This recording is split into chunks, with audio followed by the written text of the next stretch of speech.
Atsonjombe ipikolo manalina no nandray ny candidat ny hery vaovao an'i Madagasikara ery Rajaonar Mapianina ho Malitolakandro.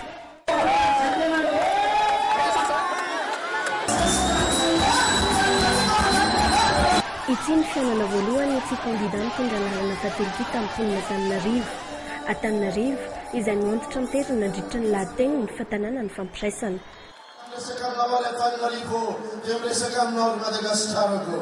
Amerika fitondram-panjakana tandalana, Amerika fampikisan'ny vahoaka sy ny mpitondra.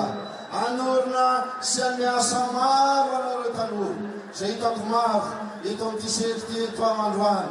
Asa isan-karazany, ansehatra isan-karazany, ary dia metraka olona ara-pahamehana ny fijerena, ireo mantra, ireo fadiranofana, ireo tsy manam-poanina satria maro izany amin'izao fotoana izao izany mapetraka olona ara-pahamehana. Tsy ny lafiny sosialy sy ny fitantanana ny raram-panjakana ihany notsindrin'ny ity candidat ny hery vaovao an'i Madagasikara tsy ihany koa ny fampiroboroboana ny tontolo ny sehatra tsy miankina. Ny Maria nandritra ny lahateny fa efa marobe ireo tetikasa ho atsangany ahafahana manatanteraka izany. Tsy adinony nandritra ny fandraisam-pitenenany ihany koa no nanentana ny olom-pirenena hifidy ny 5 oktobra ho avy izao. Fanentanana izay narahany ny fampianarana ny fomba fampiasana ny bulletin tokana.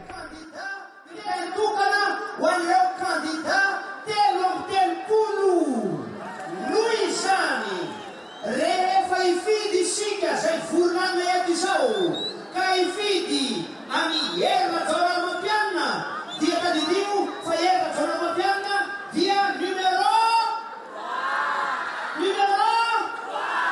3 izy fa izy dia eo amin'ny lahara faharoa. Nalainy saraka ny mponina sy ny candidat taorian'ny fanaovam-beloma izay narahiny ny orakoram-pifaliana aty ambadiky ny sehatra nitoy hatrany ny toromarika isan-karazany omeny ity candidat larina fahatelo ireo mpiarady aminy.